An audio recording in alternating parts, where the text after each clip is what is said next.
we're beginning our 9th session of Eurasian online seminar with Thomas Graham. I'm Alexander Lukin, the head of the Department of International Relations and International Laboratory on World Order Studies and the New Regionalism at High School of Economics here in Moscow. And this time we are doing it together with master's program Socioeconomics and Political Development of Modern Asia, which is also a program at our department, which is the department, actually at our faculty, which is Faculty of World Economy and International Relations. And we're delighted to have here with us today Thomas Graham, who will speak on the big triangle: China, Russia, US, past, present, and future. Well, I'm most interested in the future, of course. So Thomas Graham is a managing director at Kissinger Associates, where he focuses on Russian and Eurasian affairs, and a distinguished fellow at the Council on Foreign Relations. He was special assistant to the president and senior director for Russia and the National Security Council staff from 2004 to 2007, and director for Russian affairs and on that staff from 2002 to 2004. From 2001 to 2002, he served as the associate director of the policy planning staff of the Department of State. From 1998 to 2001, he was a senior associate in the Russia-Eurasia program at the Carnegie Endowment for International Peace. And before that, he was a Foreign Service officer. His assignments included 2 tours of duty at the American Embassy in Moscow, where he served as head of the political or internal unit and acting political counsel. Between these tours in Moscow, he worked on Russian and Soviet affairs on the policy planning staff of the Department of State, and as a policy assistant in the office of the Undersecretary of Defense for Policy. Tom is one of the founders and co-directors of the Russian Studies project at Yale University. He was a lecturer in global affairs and political science at Yale from 2011 to 2019, teaching courses on US-Russian relations, Russian foreign policy, as well as cybersecurity and counterterrorism. And he served as a senior fellow at Yale Jackson School for Global Affairs from 2011 to 2017. But this is not the most important thing for me. The most important thing is that he is a great thinker. And I remember that in 1995, I read his article on Russia in Независимая газета. And it was a great article because at that time everyone was talking about democracy, freedom, and non-democracy, and that kind of stuff. And I thought, well, this guy is very clever, and I wanted to find out who he was. And then it was very strange to find out that he worked in the embassy. So I thought there must be some smart guys at the American embassy too. Well, by the way, I worked in the Soviet embassy myself, but for a very short period.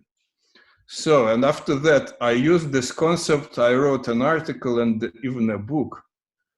Part of it was about this clan and cliques in Russia. So I think it's great to have him here and to listen to his thoughts. We are very happy to have you. Please go ahead. The floor is yours. Thank you very much, Sasha, for that very kind introduction. It is a tremendous pleasure to be with all of you today. I haven't been in Moscow since January of this year, and it looks like the next time I will be there is sometime in the in the distant future. So it's good to be with all of you virtually, at least for the moment. I am now working on a history of US-Russian relations for the past 50 years. And clearly, the China-Russia US triangle is part of that history. And so what I want to do today is share with you some of my preliminary thoughts on this relationship. And then I'm really interested in what your comments and questions are, what you can do to sort of sharpen my arguments and make for what I hope will be a much better product when it finally comes out in a few years from now. So the question I want to ask in my open remarks is whether the China-Russia-US triangle has formed a strategic triangle in the past. Does it form one today? And can it form one in the future? So first, what do I mean by a strategic triangle? Basically, this is a trilateral relationship in which active steps by one country can shift the balance within the triangle, and through that, the global balance of power, and thereby advance its strategic interest. Now, the classic historical example of a strategic triangle would be the relationship among Nazi Germany, the Soviet Union, and the Western powers, France and Britain, in the 1930s. All three components of the triangle were clearly strategic actors. All were interested in shifting the balance within the triangle, and all believed that each member of the triangle could shift the overall balance by aligning itself with one or the other two powers. The strategic alignment between the Western powers and the Soviet Union, for example, would have most likely contained Nazi Germany's aggressive foreign policy. A Western powers German relationship alignment would have shifted the war to the east. And what we saw happen in reality is a short Nazi Germany Soviet alignment, which shifted the war to the west. Now, each of the three corners of this triangle knew what was at stake, and they conducted their diplomacy accordingly. How adroitly is, of course, another matter. So what about Russia, China, and the United States? I want to look at this triangular relationship in two periods, the 1970s and then today. And then I want to end with some speculation about the future. So let me start with the 1970s. Then American President Richard Nixon and his national security advisor, Henry Kissinger, created, I think, the China-Soviet Union, United States triangular relationship, largely to advance their own strategic goals. The administration wanted to end the war in Vietnam with honor, as President Nixon always said. The two men wanted to minimize the negative consequences of the Soviet Union having attained nuclear parity with the United States. And they wanted to do this through arms control agreements, primarily. And they also wanted to stabilize the geopolitical situation in the Western Pacific or East Asia.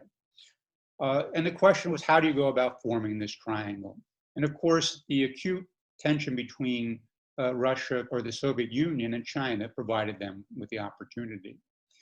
Now, as all of you know, Moscow's relationship with Beijing began to deteriorate in the mid-1950s, ostensibly over ideological issues. The Chinese didn't accept the Soviet view of peaceful coexistence. But the split really intensified in the 1950s as China developed its own nuclear arsenal. Two countries vied for leadership of the world communist movement. And China raised claims to Soviet territory that the Russian Empire had seized from the Qing dynasty in the mid-19th century. We also saw the Soviet invasion of Czechoslovakia in 1968, the subsequent articulation of the so-called Brezhnev Doctrine, that is, that the Soviet Union had the right, indeed the obligation, to protect the gains of socialism in any country that had joined the socialist camp. And that raised extreme alarm bells in Beijing, concerned that the Soviet Union intended to interfere in Chinese domestic affairs. All these tensions in the 1960s exploded in conflict in the spring and summer of 1969, in a series of skirmishes along the border. The worst of these was the one at Damansky Island and the Ussuri River in March, which left hundreds of soldiers on each side dead. So by the 1970s, an ostensible ideological conflict had really turned into a traditional great power conflict between China and the Soviet Union. Now, more important for our purposes is that China came to see, by the end of the 1960s, to see the Soviet Union as its principal strategic threat, greater than even the one posed by the imperialist United States. Its nightmare was a Soviet-American condominium to contain China. And strangely, the Soviet Union had come to a similar conclusion, even though it was locked in a Cold War with the United States. Nuclear parity had greatly reduced the risk of a conflict, of a military conflict with the United States. By the same token, the Soviet Union had no confidence that its nuclear deterrent would deter the Chinese from a military conflict. They weren't worried about nuclear war as much as the United States and the Soviet Union were.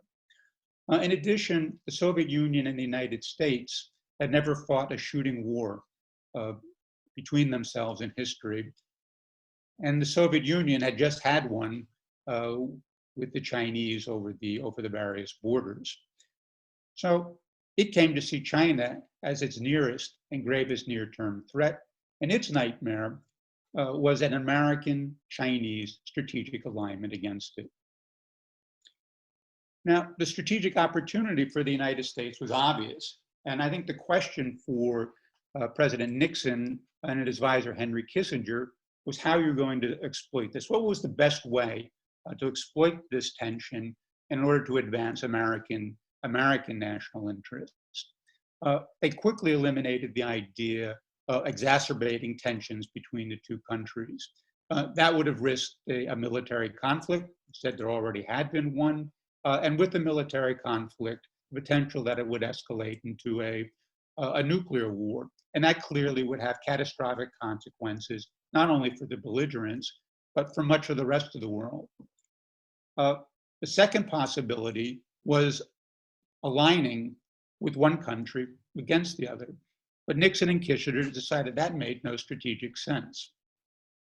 Why would the United States obligate itself to protect China against an attack from the Soviet Union?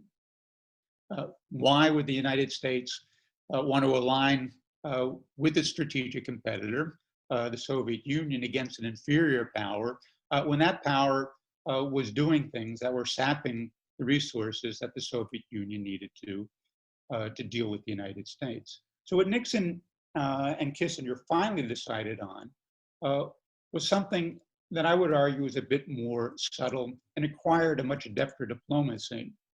And what they sought to do was to incentivize each country to seek better relations with the United States by nourishing in each one the fear of an American strategic alignment with its rival, right? So you're not going to play one off against the other. You're going to try to bounce between them and use each as a lever to improve relations with the United States.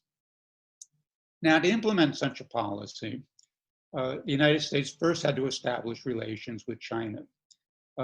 Since the communists had taken over in 1949, the United States had no diplomatic relations with China.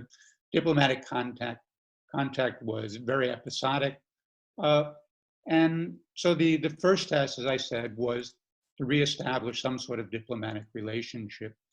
And Nixon began to take steps in this direction from the moment that he assumed office. He sent out feelers to the French, the Romanians, the Pakistanis about the desire to reestablish diplomatic relations. He withdrew American forces from Vietnam. He reduced the American military presence in the Western Pacific, largely for domestic political reasons, but also with the hope that the Chinese or Beijing would understand and see this as a diminishing of the threat that the United States posed to China. And in addition, he also sent signals, such as stopping the constant patrolling of the Taiwan Strait, that the United States itself had downgraded the Chinese threat as a part of its foreign policy. And so all these signals, these diplomatic feelers, eventually opened up a new diplomatic channel with the Chinese, and that culminated in Henry Kissinger's secret trip to China in July of 1971, and Nixon's very triumphal visit to China in February of 1972. Now, it was clearly a marriage of convenience. It wasn't based on enduring shared values or shared principles. It was based on the common geopolitical need to contain Soviet expansionism. And so with Nixon's visit to Beijing, I would argue the strategic channel, or excuse me, the strategic triangle was formed at its fullest extent. Now, it produced results for the United States. Both Moscow and Beijing distanced themselves from Hanoi. That allowed the United States to reach an agreement with the North Vietnamese in 1972 that ended America's combat participation in the war. The opening to China also encouraged the Soviet Union to accelerate the pace of the negotiations of strategic arms talks. This led to the signing of the ABM Treaty, the first SALT Treaty in Moscow of May of 1972. And in addition, the Chinese allowed the United States to establish listening posts in northern China that allowed the United States to monitor Soviet military activities, particularly in Asia. Now, one of the real challenges that the United States had at this point was manipulating the strategic triangle. As I said, this required extremely deft diplomacy because what Nixon and Kissinger had to do was to satisfy Moscow and Beijing that it was not colluding with its rival, while it was seeking to improve relations with that very rival. And at the same time, it also had to nourish doubts in each capital that if it did not work with the United States, collusion with its rival was always an alternative. Now, Nixon and Kissinger's task was eased somewhat because they received constant suggestions from both Beijing and Moscow about the possibility of some alliance against the other power. Brezhnev had a heart-to-heart talk with Nixon in the Crimea once about doing this in 1974, if I remember correctly.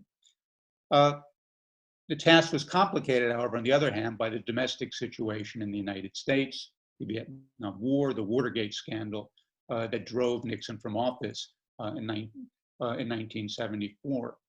And it made, without sufficient presidential authority, it was more complicated for Kissinger to pursue the type of diplomacy that he needed to maintain this triangular relationship in the appropriate balance. Now, nevertheless, Kissinger succeeded. And he succeeded because of a number of things. While he was negotiating the SALT Treaty with the Soviets, he made sure that the Chinese were fully briefed on where things were tending and understood what the consequences of this nuclear agreement would be for Beijing. As I said, the United States established these intelligence sites in China, but Nixon and Kissinger studiously avoided anything more provocative in the defense and security area that would have truly rattled Moscow. And the other thing that I think helped move the relationship forward was that Nixon and Kissinger made it quite clear to both Beijing and Moscow that they had no intention of undermining the the Chinese or Soviet system from within. There was no notion of regime change at this point. And this, I think, allowed them to develop greater trust with their communist counterparts than it would have otherwise been the case. And so from the American standpoint, the strategic triangle was largely a successful and a very useful tool for American foreign policy. But I would also stress that Moscow and Beijing also benefited from their relationship. They had managed to advance their strategic interests, certainly vis-a-vis the United States, to a certain extent vis-a-vis one another. And that was one of the reasons the strategic triangle worked effectively, at least for 3 or 4 or 5 years in the middle of the 1970s. Now, the effectiveness of the triangle changes dramatically when Jimmy Carter takes over as president and Zbigniew Brzezinski becomes the national security advisor in January of 1977. President Carter made human rights a central piece of his foreign policy. On arms control, he wanted to make more radical cuts in the nuclear arsenals of both the United States and the Soviet Union than Moscow had agreed with the Ford administration and the Nixon administration. And both this focus on human rights and this desire for deep cuts in nuclear arsenals really raised alarms in Moscow as to what the United States was really up to. And more problematic, I think, from their standpoint, was the behavior of Brzezinski. Because Brzezinski was very eager to draw much closer to China, particularly in the defense and the security realms, to play quite blatantly the China card against Moscow. And that simply, I think, undermined the strategic triangle, because the task no longer, from Washington's standpoint at least, was to improve relations with both Moscow and Beijing. It was really to use Beijing in order to undermine, erode the Soviet position and get them to move closer to American positions on a range of issues. And this type of policy slowly eroded détente, which the strategic triangle had, had supported during the 1970s.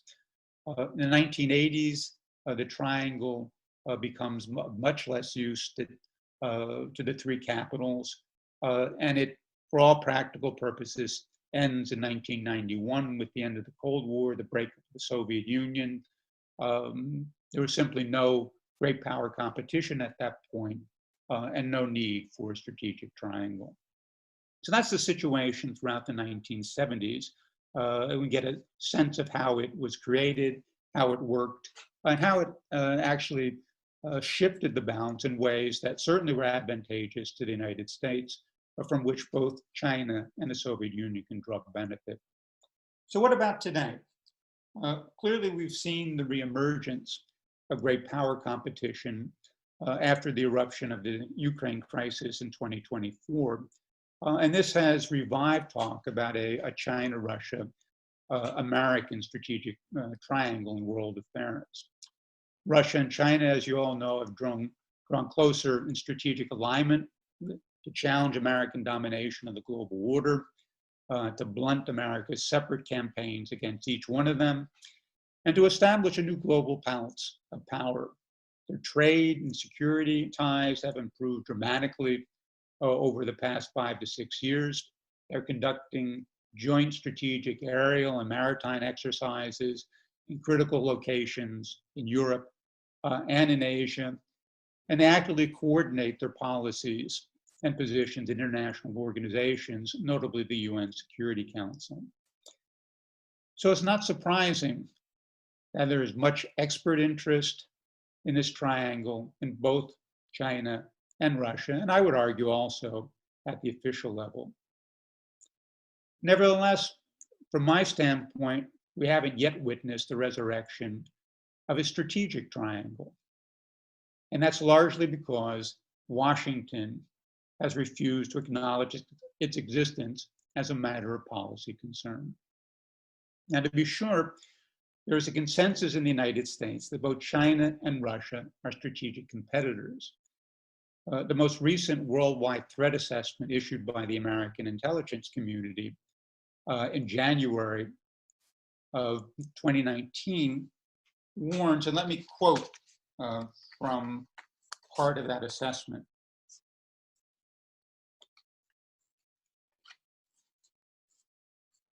The assessment warns that China and Russia are more aligned than at any point since the mid-1950s, and the relationship is likely to strengthen in the coming year as some of their interests and threat perceptions converge, particularly regarding perceived US unilateralism and interventionism and Western promotion of democratic values and human rights.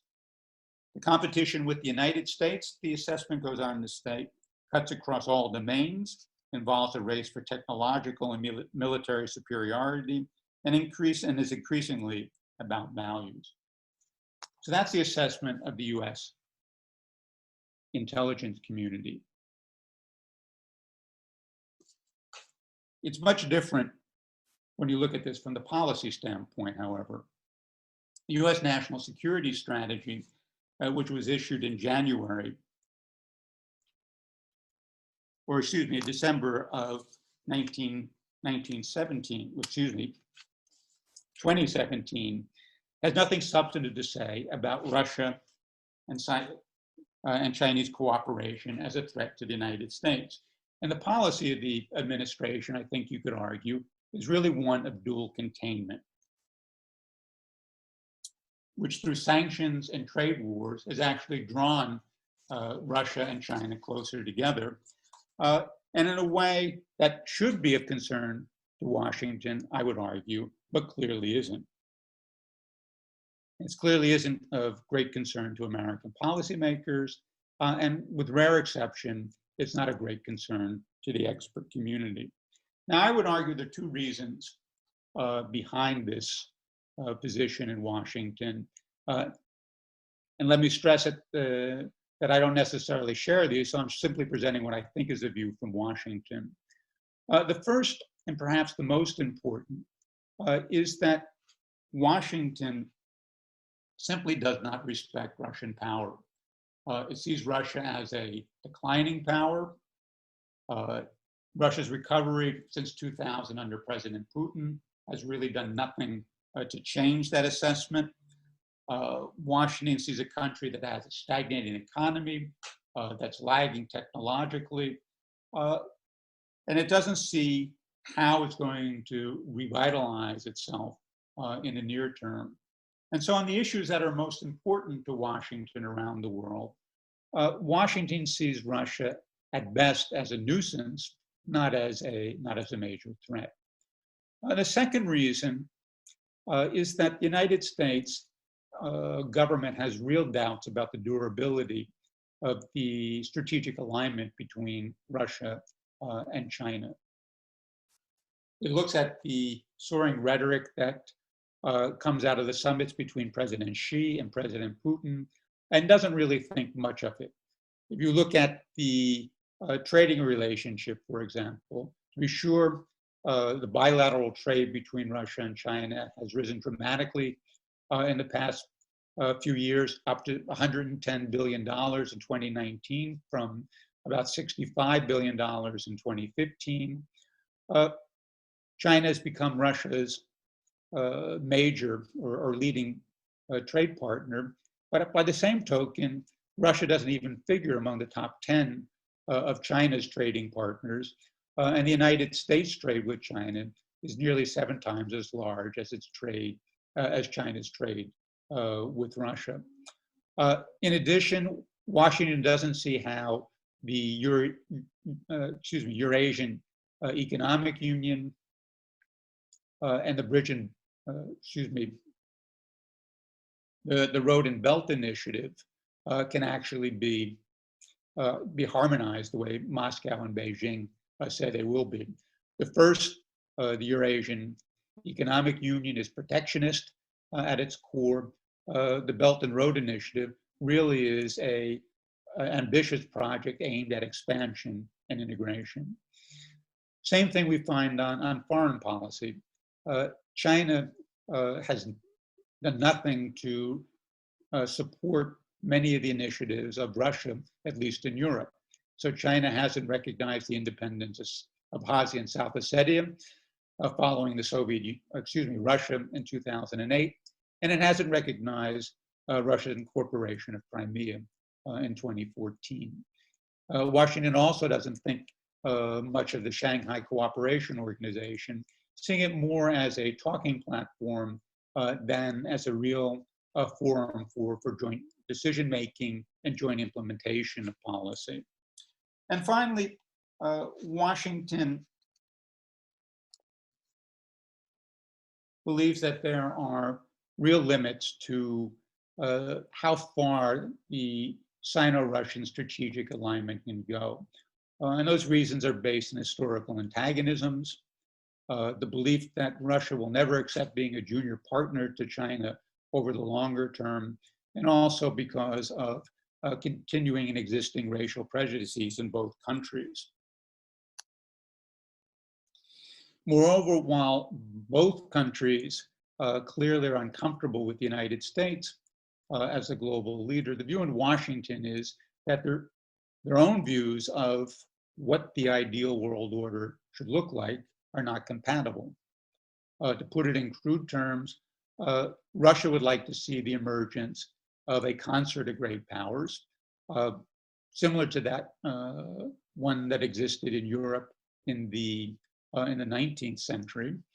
China, on the other hand, in fact, has benefited to a great degree from the international rules-based order, and would like not so much to overturn it as to play a much greater role in determining what those rules are.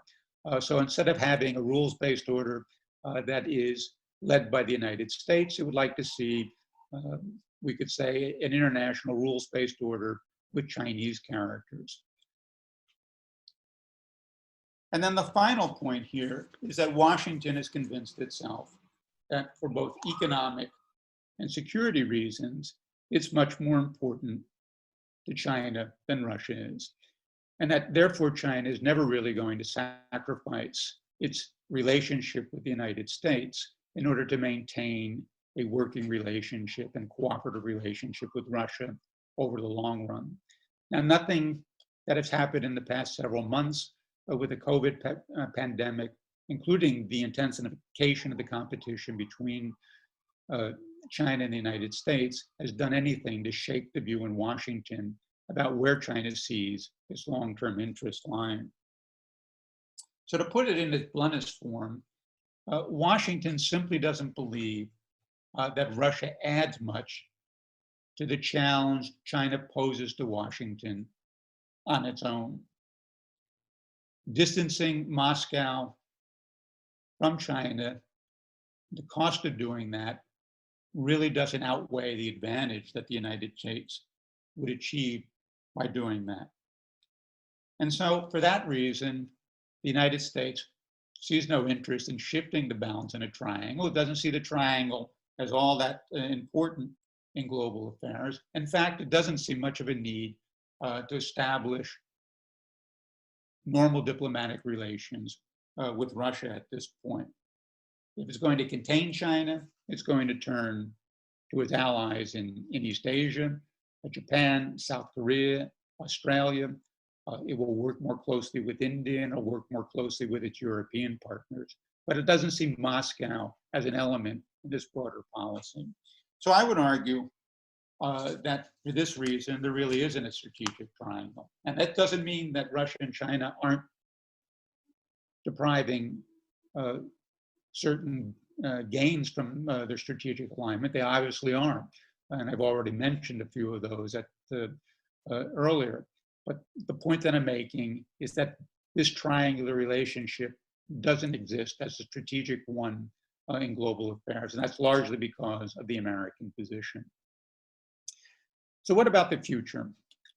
Let me end with some brief thoughts and speculation about where things are are tending, and whether a strategic triangle could in fact be recreated at some point. It would seem to me that Russia probably has the most interest in doing this, and whether a strategic triangle is formed or not will depend a lot on Russian choices and Russia's development over the next several years. Russia, as we all know, prides itself on being a great power. That is a country that governs itself, rejects outside interference, while pursuing an independent foreign policy to advance its national interest. Strategic autonomy is extremely important to Moscow, and Moscow seeks to preserve it, if not enhance it, under all circumstances.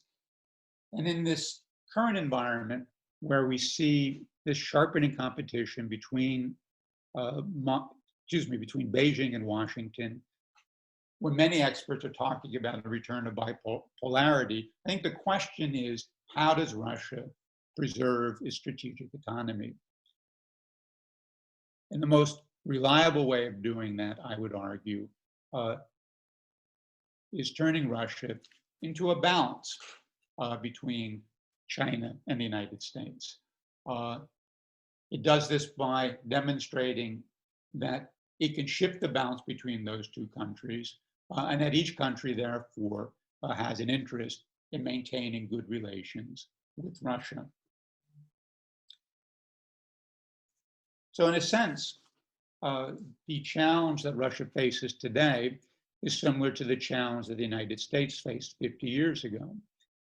That is, how do you improve relations with both countries while nourishing a concern in each country that you might align with the other? Now, since Russia already has good strategic alignment with China, the question really is, how does it persuade China that it can move closer to the United States and do this without damaging what is a very important relationship with China? So just note that I'm not arguing here that Russia should break its relations with China. That makes no strategic sense. Russia has good reasons for wanting to develop this relationship. The real issue for Russia, I would argue, is demonstrating that it has an alternative. It has an alternative strategic choice, and that this would allow it to tilt the agreements that it has with China, both on the commercial, security, and the political side, more in its favor. And that is create a more balanced relationship between the two countries over the long term. So the question is, how does Russia go about doing this? And I would argue the most important thing is that Russia needs to demonstrate that it can generate the resources it needs, the power it needs to sustain itself as a global power over the long term. And it needs to do that by reviving its economy, demonstrating that it can be economically competitive over the long term, and it needs to do that by demonstrating that it's going to be able to develop the cutting-edge technologies that are going to undergird economic prosperity in the 21st century. To do that, it's going to need technology, it's going to need management skills, it's going to need investment. And there are only a few places that it can get that in the world. China is clearly one of those countries, particularly on the investment side, increasingly on the technology side and also on the management side. But it seems to me that China is not going to provide all the ingredients that Russia needs, certainly not on the scale that Russia needs, and that Russia is going to need other sources of those three ingredients. And the only other place you can go is the West, and first of all, to the United States. Of all the countries in the West, the United States, despite its current political dysfunction and despite its current domestic problems, probably has more of the investment, technology, and management skills that Russia needs. And so one of the challenges for Russia in the current period is normalizing its relationship with the United States. That is something that Moscow has said that it wants to do, that it seeks to do. But what we haven't seen really is the demonstration that Moscow is going to be flexible enough in dealing with those issues that are most important from the United States as far as American relations with Russia are concerned. And that is the issue of Russia's meddling in American domestic affairs and Ukraine. Now, I realize that these are sensitive issues, that Moscow has its own view. All I'm saying is that if the relationship is going to improve, Moscow needs to show to the United States that it's prepared to negotiate in a serious fashion on particularly those two issues. The other possibility, I think, for Russia is really to turn to Europe and Europe's leading powers, France and Germany, and try to create normalized relations with them and use them as partners in enhancing Russia's power on the global stage. Now, I think this is is a more uncertain venture, in part because of the still close ties between Europe and the United States, because the Europe's leading powers still have less of the power and power potential that both China and the United States have.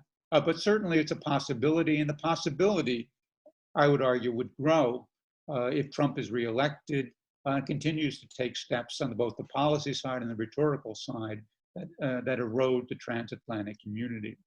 And so one might see a Europe-Russia emerge as strategic partners in a not too distant future. And you'd have a Europe-Russia, China-American triangle. And that triangle, I think, would truly be strategic, and it would mark a revolution in global affairs. And so the question, or the questions I would leave all of you with, is whether Russia should think along these terms, whether it should want to create this type of triangular relationship. And the most important question, of course, is if it decides to go in that direction, can it succeed? So let me stop there, and I'm prepared to take your question.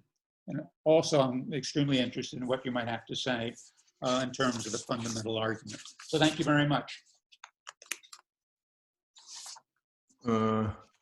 Thank you very much. That was most interesting. Please write your questions to the chat, please, so I can see who wants to ask them. And in the meantime, while you are writing, I'm going to ask the first question myself to use my administrative resource, as we say in Russia. Well, it's interesting what you said about, and if your description of the perceptions in the United States are correct, there is still one thing that puzzles me, kind of. I think that still the United States policy, foreign policy, is kind of odd. Because, well, the relative power of the United States, economic and political, is kind of going down. Well, you know, there's figures that it used to be like 20% of world GDP, and it used to be like 50, now it's like 20 or even less. And but even when it was 50 or 40, during the Cold War, the American leaders thought that they did not have enough power to contain the Soviet Union and China at the same time. And now when they have about 20, they think they can suddenly. This is very strange because they are very effective in, you know, pushing Russia and China together, closer and closer, despite all these things that you said between them, between us and China. So from the geopolitical point of view, like if people like Kissinger or Nixon were in power now, they would probably think that we should use a less powerful kind of angle of triangle against the more powerful. They used to use China against Russia. And this was not only Republicans. People like Brzezinski also did that. So Democrats also did that. But they were thinking geopolitically. Now they would probably use Russia against China. But even if you hate Russia so much, even worse than China, then you use China against Russia. But somehow to push them together to an alliance, this is kind of odd. So why are they doing that? What do you think? Look, it's a very good question. I share that concern. I think from the standpoint of American national interest, it makes no sense to pursue a policy that pushes China and Russia closer together. Now, I also don't think that our policy should be aimed at splitting the two countries. I don't think that's possible. I don't even think that that's desirable at this point. But creating a more balanced Russia-China relationship over the long run, I think, is an American geopolitical interest. How do you explain this? I think a lot of this is still a hangover from the years after the breakup of the Soviet Union, when the United States did emerge as a sole superpower for an extended period. We can argue when that might have ended, probably sometime in the early 2000s, late 2000 at the latest. But American thinking really hasn't shifted that much, and so I think there's a lag in perceptions behind what is happening in the real world. In addition, I don't think that you can underestimate the impact that this issue of Russian interference in American domestic affairs in the 2016 election has had on American thinking. Certainly, this is a major issue in domestic politics. Russia has become the real boogeyman for many. We're much more concerned about Russian interference in our domestic affairs than we are about Chinese theft of our commercial and other secrets. And so I think it's a combination of the two. This failure to come to terms with diminished American power on a global stage, as well as the outrage at Russia's actions inside the United States, has created a situation in which the foreign policy cannot move closer to Russia, cannot do what you would think you would do if you looked at this simply from an objective geopolitical standpoint. Well, thank you. We have a lot of questions. The next one is Sergei Trush from US, the Institute of the United States and Canada of the Russian Academy of Sciences. Go ahead. Thank you. Thank you for your very informative and staged presentation of the evolution of the triangular relationship. Before making a question, I would probably make a short comment to solidarize with you on the issue that the Russian-Chinese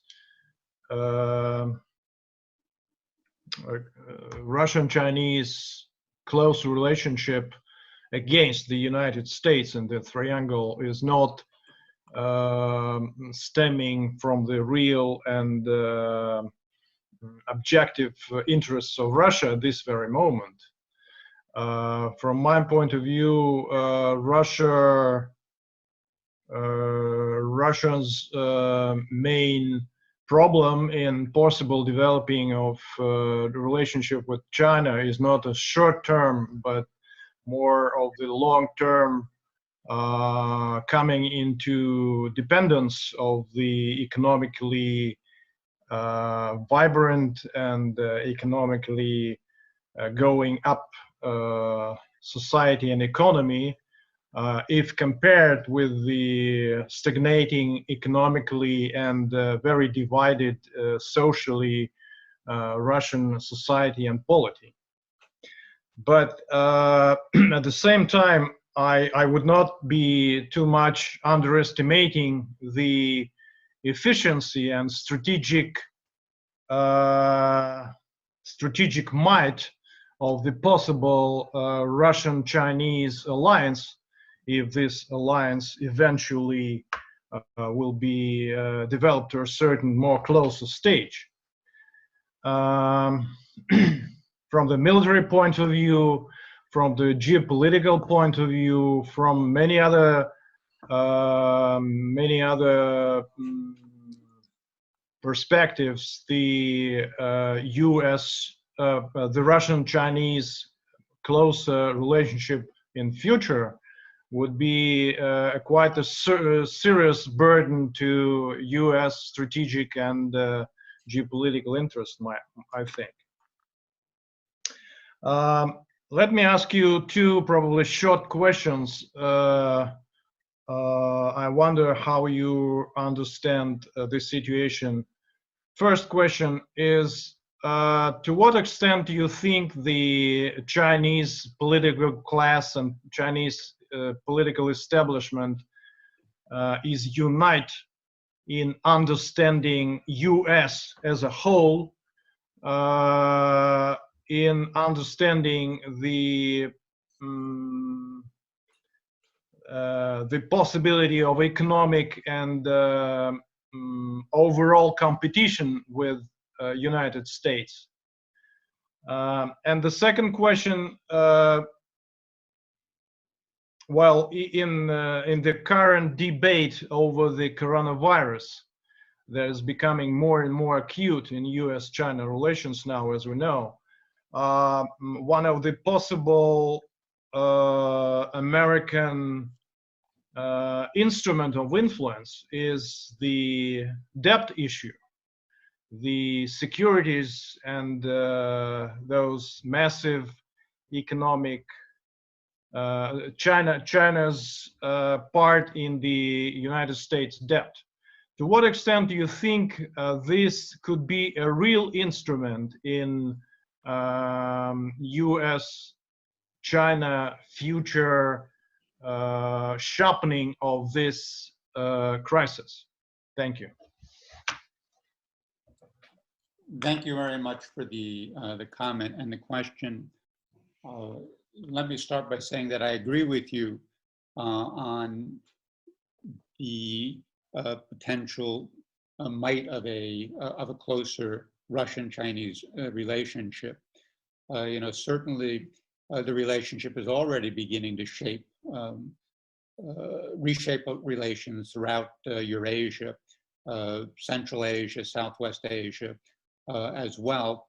Closer alignment will continue to do that, and will have impacts on Europe as well. So I do think it's a mistake in the United States to underestimate the potential of this relationship, which is one of the reasons that I personally don't support this policy of dual containment. I think we need a more flexible policy that would work to our advantage and that would have the potential of, over the longer term, improving our relation, our strategic standing vis-a-vis both China and Russia. Now, to answer your questions, let me preface it by saying that I'm not a China expert. I spent most of my time focused on Russia and U.S.-Russian relations. There are other people that are much better versed to answer the two questions you posed. My own sense from some of the limited reading I have done is that the Chinese political class, intellectual class is certainly not united on its view of the United States. There's a debate going on as to how you should manage this relationship, how important economic ties are. There was a long debate within the Chinese official circles as to how to deal with the Trump administration, the threats of tariffs, how you restructured the economic relationship, how far you should go in meeting American concerns in order to maintain some balance in an economic and commercial relationship that is important, certainly for China's own internal development, but also for its global standing. And I think that continues today, despite the sharpening competition between the two countries. I would argue that in the United States, there's also developed a consensus over the past 2 or 3 years that we need to have a much tougher policy towards China, but intense debate over how you go about doing that, what our end goals should be, what are the appropriate tools for trying to reshape the economic and from there the security relationship in ways that are less disruptive and that over the longer term advantageous to the United States. I think both countries realize that they still need a functioning economic and trade relationship, probably of less intensity than they've had in the past, but that it's necessary for the health and welfare of both countries. The debt issue, there always have been concerns in the United States about what China might do because it controls so much of U.S. Debt at this point. We're $2 or $3 trillion at this point. I don't know how much thought has been given within the U.S. government at this point as to how you might use the Chinese ownership of that debt as a tool for as a point of leverage over China in any sort of trade negotiation. So I hate to mislead you on this. I simply don't know what the U.S. government is thinking along those lines. Right. Thank you. Thank you. The next one is Major General Banerjee from India. Yes. Sorry, just a minute. Yes. What a wonderful overview of the post-COVID world. But may I request you to look forward and say this is the emerging post-COVID-19 world. How is the world order likely to be shaped and impact in turn on this triangular relationship between US, Russia and China? Would you see the emerging perhaps of a G2 world, US-China? And in many aspects, some of these aspects are coming into prominence in global thinking today. And within that context, do you see the role for other powers, Europe, for example, or what about India? Does it have any role or any influence over these developments? I'd like to listen to you on that. Thank you.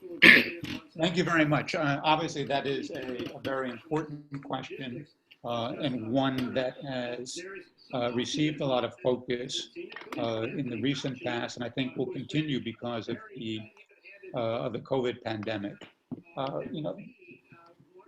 You know that there's a lot of talk now about an emerging bipolarity.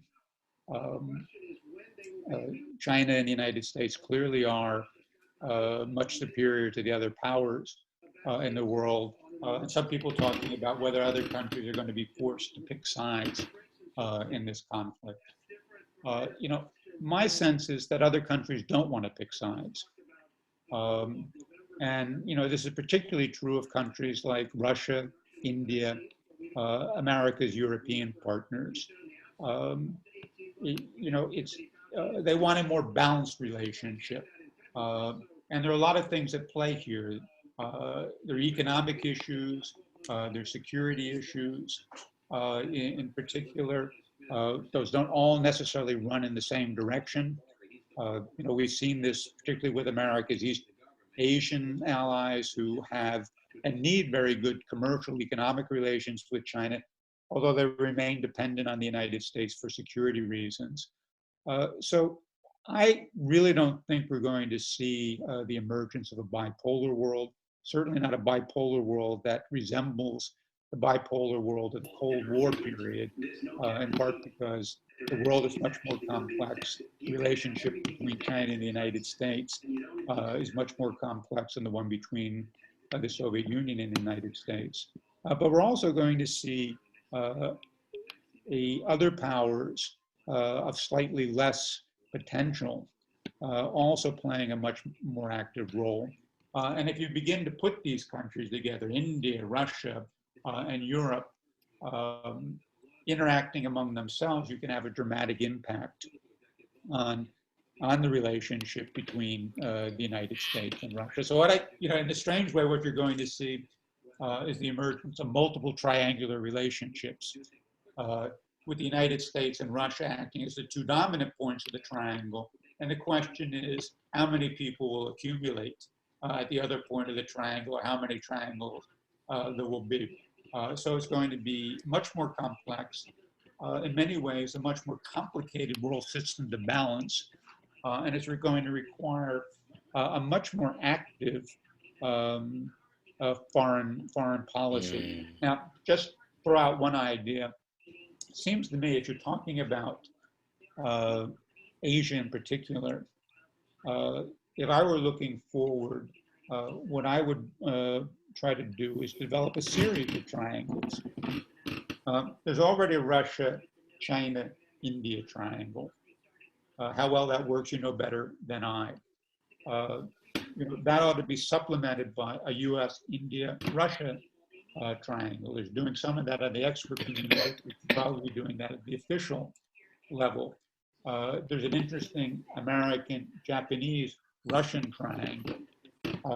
There's obviously the Russia-US triangle. India dealing with Japan and Australia, perhaps, as another triangle. If you put these triangles together, I think you have the instruments you need to create a more balanced geopolitical situation in East Asia. And in a sense, you do what I think other powers would like to do. You want to contain both you want to contain both China and the United States. You know they're going to be active in the world affairs, but you want to try to make sure that their expansionist tendencies and their own rivalry doesn't upset what you need to have to guarantee your own prosperity and your own security going forward, as well as maintaining your independence. So that's what I would say as a sort of an initial idea. Triangular relationship, I think that is the buzzword from now onwards. Thank you. Thank You're you. welcome. Thank you very much. The next one is Mr. George Ilyas, who I guess is from Hungary. Are you here? Yes, hello. Thank you for this presentation. It was very interesting. I wonder about the degradation of US leadership globally. It seems to me the most important allies of US seems unwilling to follow US public policy, international policy on a number of important issues, such as Huawei and WHO, and so we can see that. I would say, do you think an international coalition could be formed which will condemn the US and China confrontation in this context of degradation of US leadership internationally? Now, that So is another good question. I think we've touched on it already. much of the rest of the world really doesn't have an interest in a sharpening competition between China and the United States. There are two important powers. Their cooperation, at least at some level, is needed to deal with many of the major issues and challenges we're going to face going forward. Climate change is clearly at the top of the list, but U.S.-Chinese cooperation during the current pandemic probably could have eased some of the challenges that we're facing at this point. This pandemic is not going to be the last one we're going to face in coming years. So learning from this and what the international community can do, countries can do together on a multilateral basis to reduce the negative consequences of pandemics is also important. Lots of other issues as well.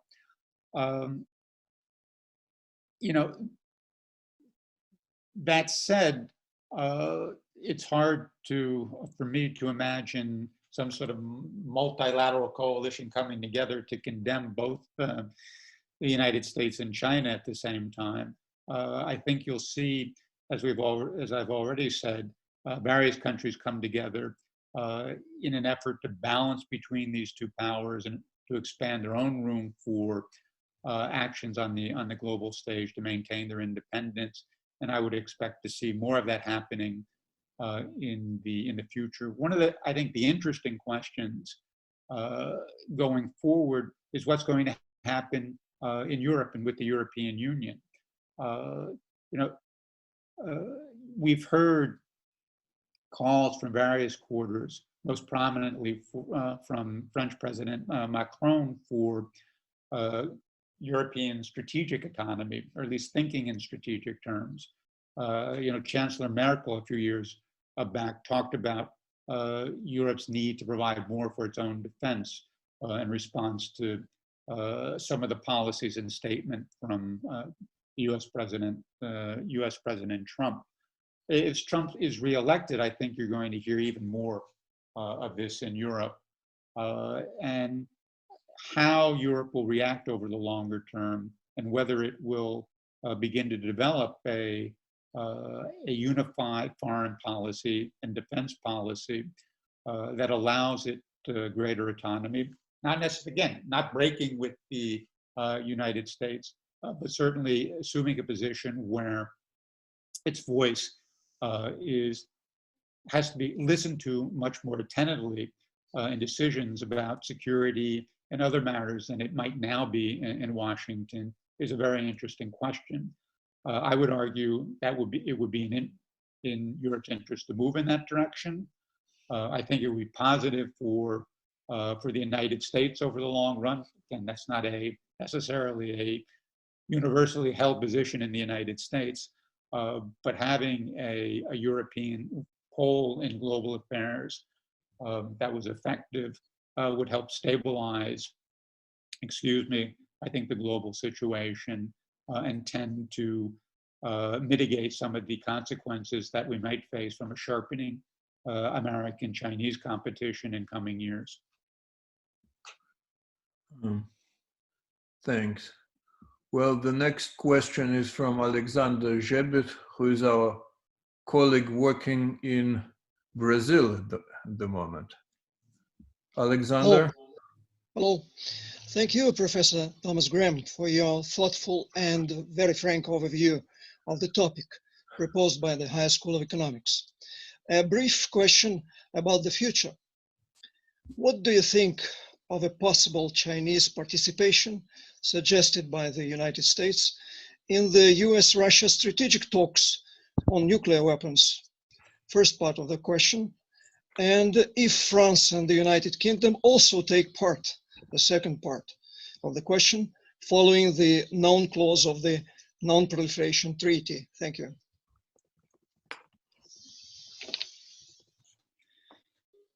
Also a question that is being much debated at this point. Let me just sort of lay out my position on this.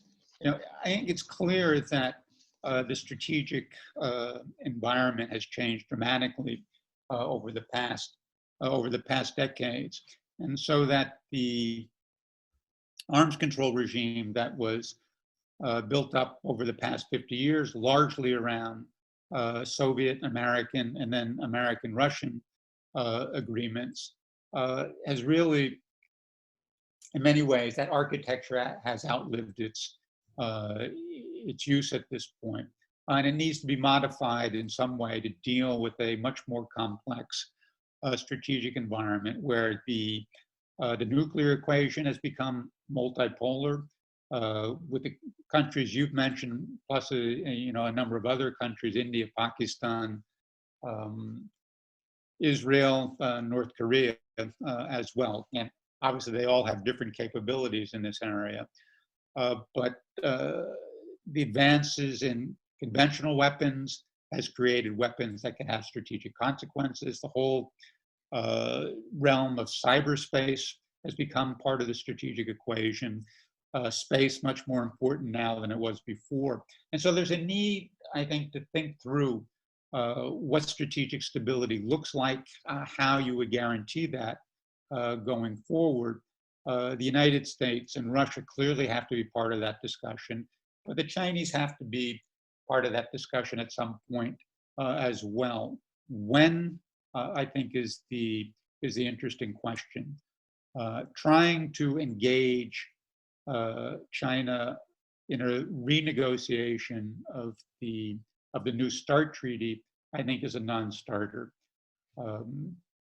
China has no interest in an agreement that, in fact, would codify its inferiority in the nuclear realm. That's one. Two, the United States and China, excuse me, the United States and Russia clearly have the overwhelming majority of nuclear warheads in the world today. And so the responsibility really is for the United States and Russia to work on this initially. So my preference is extend the New START treaty for 5 years and then open up a serious dialogue on strategic stability and the arms control regime that we need in order to support whatever that new concept is. Bilaterally initially between the United States and Russia, but slowly over time, we should multilateralize that to include the Chinese, the French, and the British. It's a conversation that Russia and the United States should be having bilaterally, at least, with the Chinese at this point, in preparation for a broader dialogue. But in any event, I think the key point is that if we're going to have strategic stability over the long term, China is going to have to be a central component of that, and it needs to participate fully in discussions at some point in the not too distant future. Right, thanks. I think your former colleague, Mr. Tony van der Tocht, wants to ask a question, who used to be a Dutch diplomat working here in Moscow. Go ahead. Very good. Yeah, thank you very much, and good to see you here, although it is only on screen. Thanks for your great talk. I think the question I asked in the chat is you already partially answered. It's basically about where is Europe, where is the EU in all of this, and the ideas put forward by especially with President Macron, which are now debated more broadly in Europe. And I think in June the European Council is going to revisit the Russia policies, not to throw the principles out of the window, but to see whether we can make it more effective. So there's a lot of talk about, somehow working on selective engagement with Russia. A lot depends indeed on European unity, which is always a very difficult thing in foreign policy. And also in China, I mean, there is we're still supposed to have a summit in Leipzig in September, And it's also, well, an effort to reach out to China and see whether in the context of the connectivity strategy and the connectivity platform, more could be done together. So, well, a lot of ideas are kicked around, and in the discussions, the US factor basically is missing. And that's mainly because, well, at present, nobody thinks here in Europe that very much can be accomplished with the Trump administration.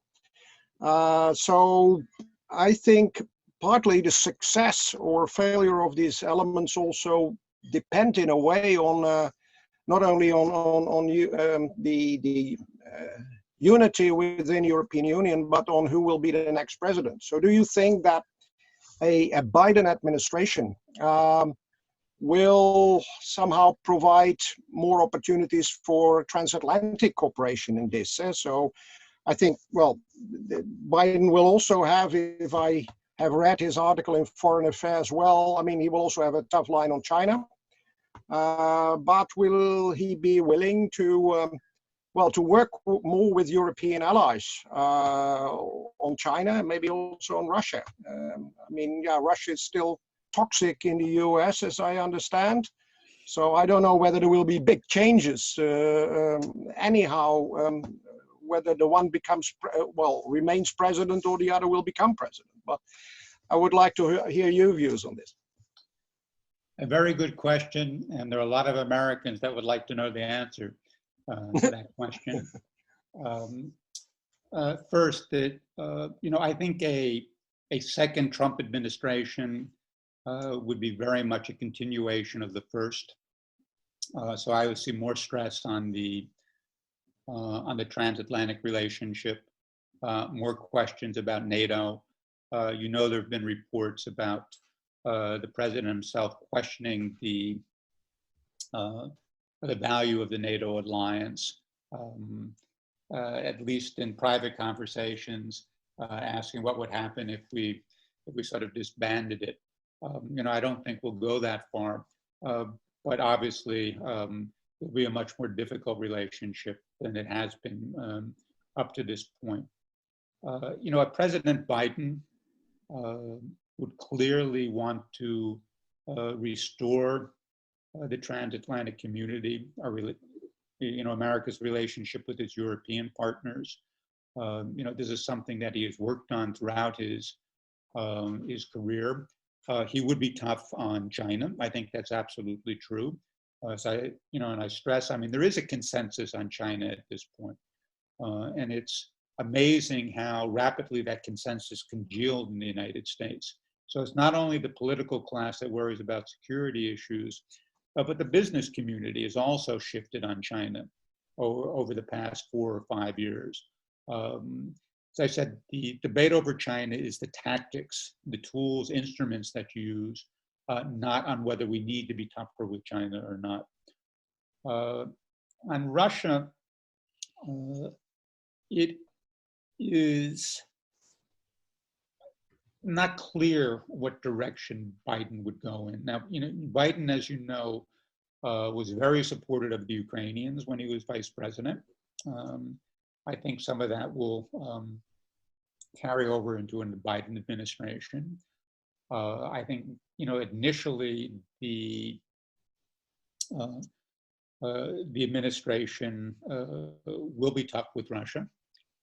How much flexibility a President Biden has in dealing with Russia in some ways will depend on the outcome of the election. Obviously, if he wins, Russian interference becomes less of an issue in American politics. If he wins by a very large, you know, as I always tell people, look at the margin of victory. The larger the margin of victory is, the more room the next president has for dealing with Russia, because you can't make the argument that Russia tipped the balance one way or the other. And that's what's really been roiling American politics for the past 4 years. But I also think that a Biden administration will be much more pragmatic, less ideological than the current administration. And that allows for a more thoughtful policy in dealing with Russia. Not that it's not going to be tough, but one where you would at least take the initial step of trying to restore normal diplomatic relations. I don't think it would be selective engagement. I don't think that works with Russia. You need to engage across the whole range of issues that are of concern to both countries. If you're talking about, by engagement, you mean cooperation. Yes, there may be selected issues on which we can cooperate, but as a matter of policy, we need to engage with Russia across all those issues, and particularly on the ones in which there are substantial disagreements.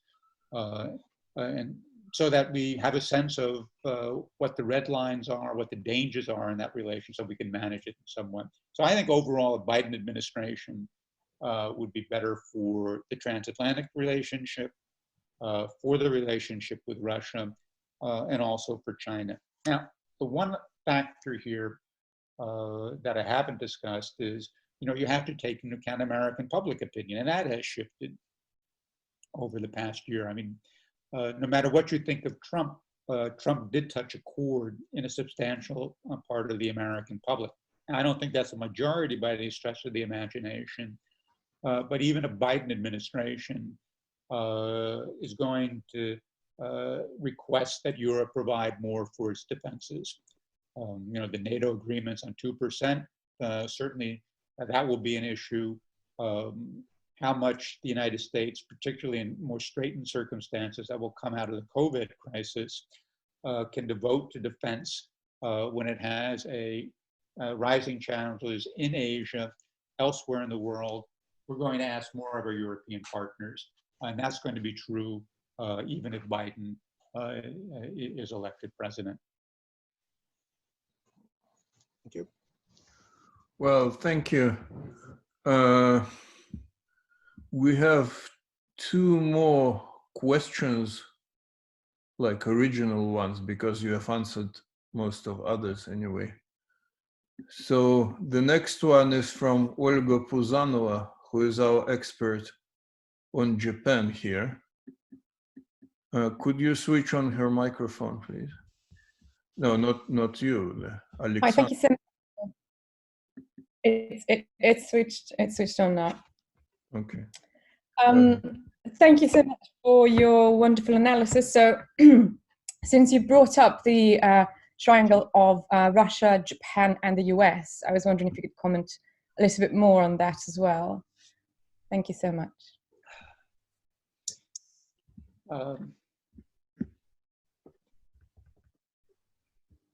Look, and I think it's an important relationship. I've in fact engaged in some trilateral discussions at the expert level with my Japanese and Russian colleagues. I have often thought that, excuse me, Japan can play a positive role in the US-Russian relationship, in part because it looks at Russia in a somewhat different fashion than the United States. It wants a close relationship with Russia to answer its own security needs. It also needs to maintain a close relationship with the United States. So engaging Japan in the discussion, I think, adds another element that could have a positive impact on the way the United States and Russia interact with one another. I think Prime Minister Shinzo Abe would be supportive of something like that. Certainly he has spent a great deal of time and effort trying to cultivate a relationship with your president. Can't say that he's made a lot of progress on what the Japanese call the Northern Territories issue, but that he wants to build a positive relationship with Russia, I think, is quite clear. And he could be, I think, of tremendous help in moving the United States towards a more balanced relationship with Russia. That's one of the reasons I support that type of triangle. It's also, I think, an appropriate forum in which to talk about China as an issue, not as a threat, but as an issue that affects all three countries. And what are the ways that we ought to think about that relationship, and how does that impact on on the relationship among our three countries. Well, and the last question is from Mr. Wahab Irani. I wanted to keep it because I think it's a very good last question, but unfortunately he left the conference, so I'll have to read it myself. So he wanted to ask you, how do you see this triangle in about 10 years? How would it look like? in 2030. Something like that. You know, as I said in my remarks,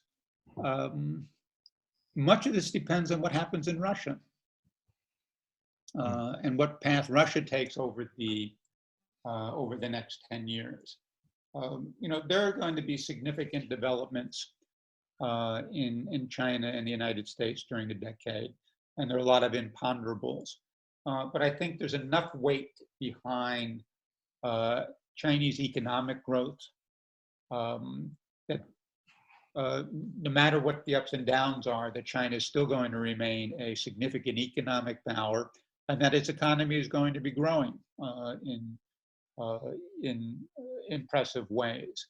The United States also has a lot of momentum behind it that will keep it as a major player. You know, despite the dysfunction in Washington, the United States is still very strong in the private sector, places like Silicon Valley, the high tech. There'll be increasing technological competition between China and the United States, particularly the race for the development of artificial intelligence. So much depends on where Russia is and how Russia develops. In particular, whether Russia can find a way to move beyond you know, economic growth at 1 to 2% per annum to one that are more appropriate for, I think, the situation that Russia finds itself in, which would be 4 to 6% per annum. That requires, I think, a new set of policies inside Russia. On the economic side, it may require some different political policies as well. But if Russia can jumpstart its economy, begin to grow at rates that are commensurate with its potential, and particularly if it advances much more rapidly than the world as a whole, Russia becomes much more of a factor in global affairs, but it also becomes much more of a factor in the US-China relationship. So as I said, one of the things that would be important in terms of the US-Russian relationship, and one of the things that would change, I think, American attitudes, if we came to the conclusion that Russia really does have a plan in place, it has the capability and the political will to push forward a set of policies that are going to radically increase its growth rate, that it's not going to disappear, that in fact its power will increase over the next decade, would compel the United States to deal with Russia in a much more balanced relationship, in a much more pragmatic relationship than it has so far. So, you know, a lot of people like to say the big question, the next decade, are America's role in the world. I think you know, another big question is really where Russia will be in 2030, and whether it will undertake the policies that will enhance its status as a global player over the next decade. Well, you see, I was right. Here you showed yourself as a great Russian patriot. You said that everything depended on Russia, but at the same time, you gave us a freedom of choice. Right. Thank you very much. And we were very happy to have you here, and I hope we can see you in person at some point in future. Well, it was interesting. Right. Thank you very much. Thank you very much. Appreciate it. All the best to all of you.